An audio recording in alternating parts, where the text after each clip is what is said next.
Thank you for coming. Oh, it's a treat to be invited out. I'm afraid the tea is quite undrinkable, but they do make a passable cup of coffee. Go ahead, please.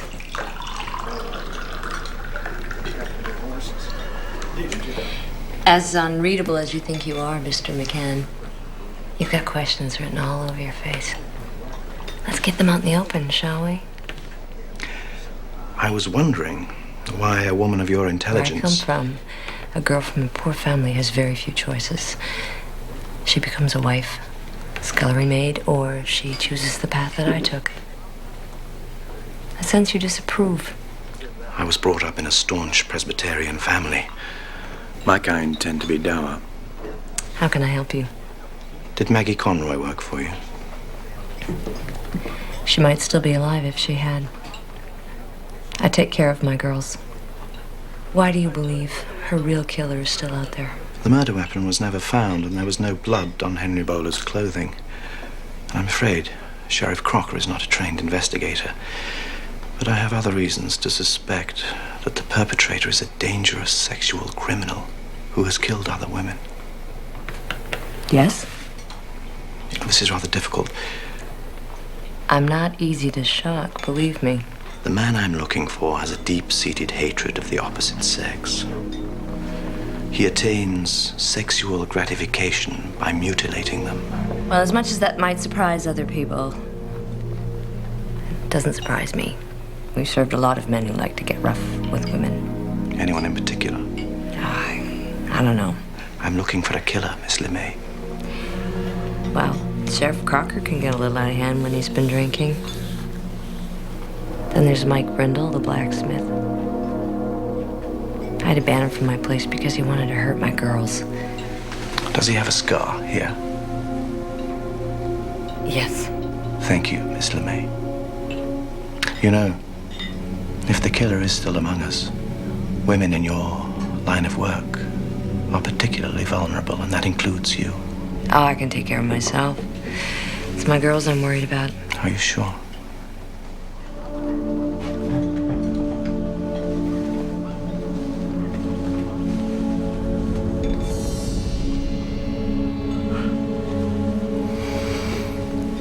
I believe you're what Americans call a tough customer. Well, I didn't get this far on charm alone, Mr. McCann. I'm sure you didn't. Shall we have some breakfast?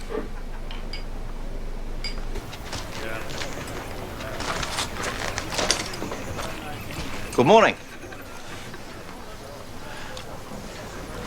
I'm here to find out why you tried to run me down. I don't even know you, mister. No? Then let's pay a visit to Sheriff Crocker and try and refresh your memory. Get out of here, I'm busy. Consider yourself under arrest.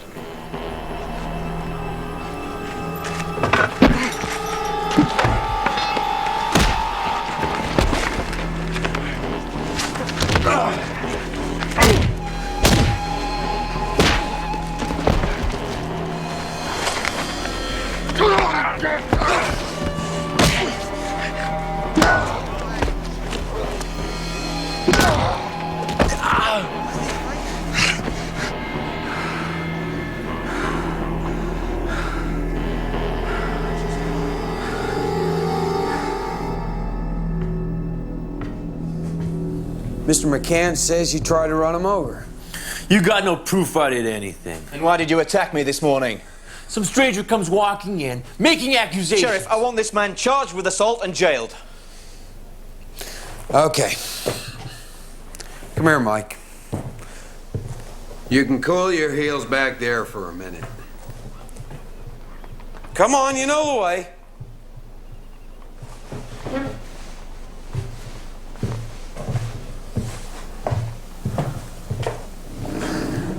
Now listen, McCann. You're new to Threshold. You talk, well, the way you speak English, you're obviously not from around here. People ain't necessarily gonna take to you. You go busting into a man's business, threatening to arrest him, you can't really expect cooperation. That man tried to run me down. Well, maybe he did, maybe he didn't. Maybe you just weren't looking. Who knows? Folks drive their rigs a little crazy sometimes. It's a young town. And by your standards, it's hardly civilized.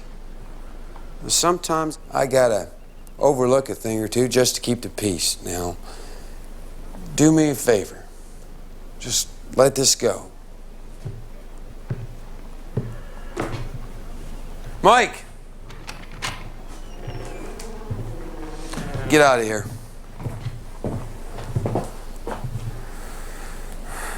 And next time, look where you're going.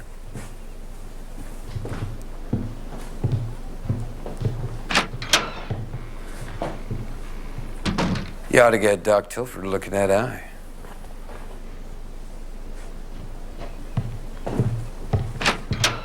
You're a very brave man, Mr. McCann. How so?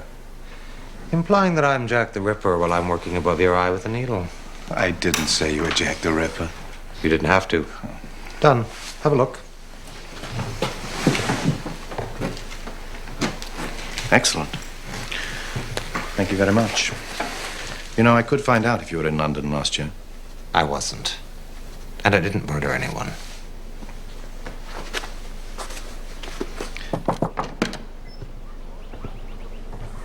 Can I come in? Sure. What happened to your eye? Oh, it's not important. What do you know of Dr. Tilford? Dr. Tilford? Yes. Does he use your services? He comes around once a week. The girls like him. He keeps them company. Does he touch them? He talks to them. Perhaps he's incapable of normal sexual relations. Or maybe he's just a gentle and decent man.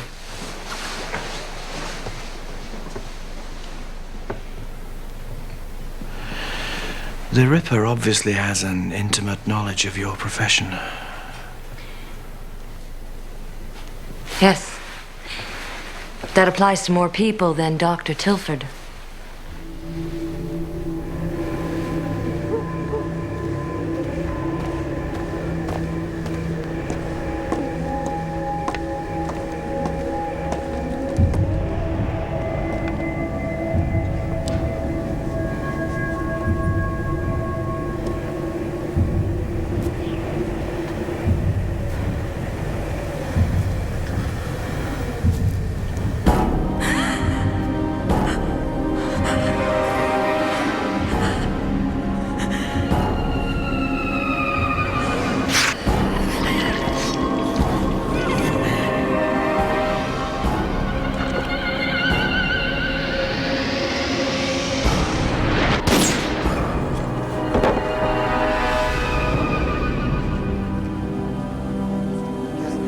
Excuse me.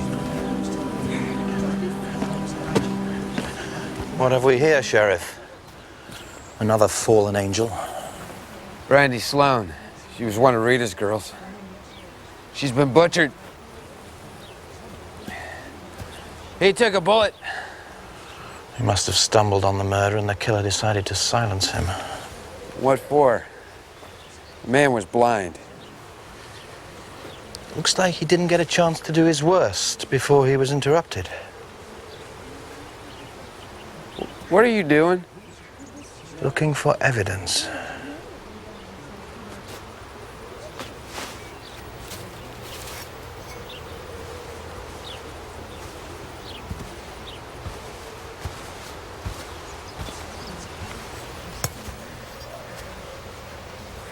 And what do you use to cover up?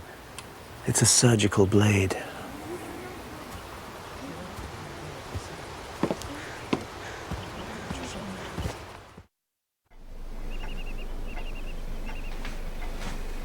Damn it.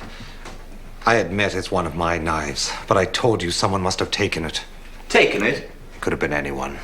I see 10 patients a day. Where were you last night, Damon? Here. In my own bed alone.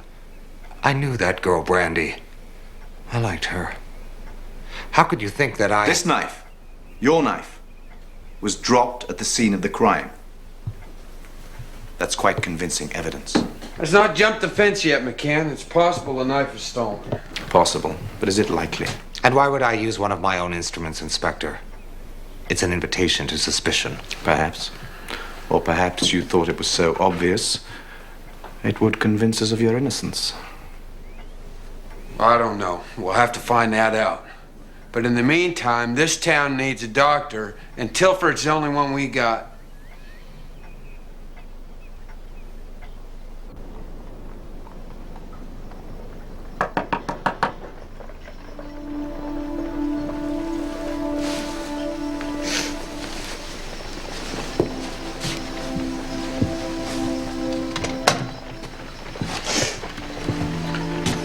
You all right? No.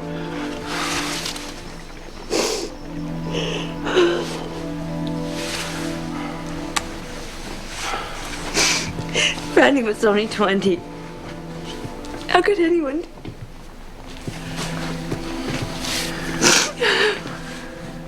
We both need some fresh air. Let's go for a ride.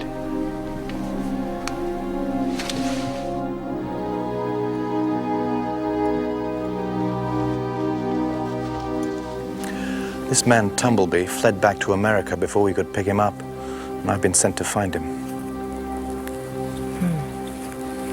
You believe that Dr. Tilford is Tumbleby, Jack the Ripper? 2 local women have been slaughtered, Rita. And I found one of Tilford's blades close by Brandy's body. He's such a nice man. Perhaps. Or perhaps the nice man is just a mask. A constructed personality that hides what he really is. A man who vents his rage against women, kills them for gratification and feels no guilt. You should know that you're in danger. I'll close down my place until you catch him. Excellent. I want to thank you, Mr. McCann. You've been very kind for a dour Presbyterian. Sometimes even a strong woman needs protection. To be perfectly frank, I'm not as strong as I may appear.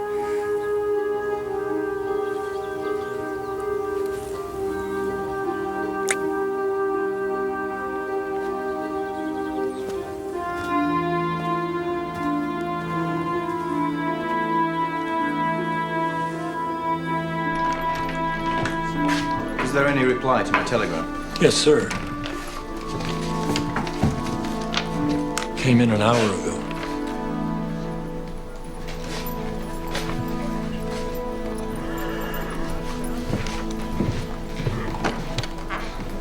The Illinois Medical Board has no record of any Damon Tilford practicing medicine in that state. That sure does make him out to be a liar. Or worse. Let's go pay him another visit. Yeah, you better come, Sheriff. There's been another killing. No, who? Mike, the blacksmith.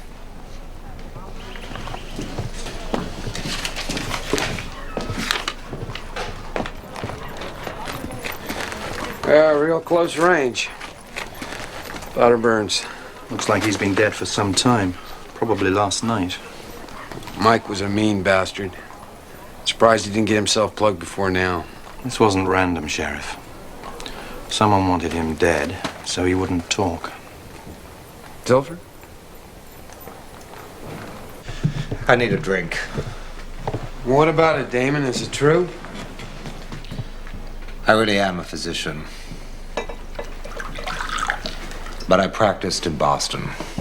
So you didn't come here from Chicago? No. Why'd you lie about it? Because 3 years ago I was incapacitated by a disorder of the nerves. Severe melancholia. It affected my practice. I made some serious mistakes. In time, of course, I recovered, but Boston is an unforgiving city. I came west. Nobody here asks too many questions. And Mr. McCann's curiosity threatened your arrangement. Yes. And you hired Mike Brindle to run me down. I asked him to frighten you away. He's not a man who understands subtlety.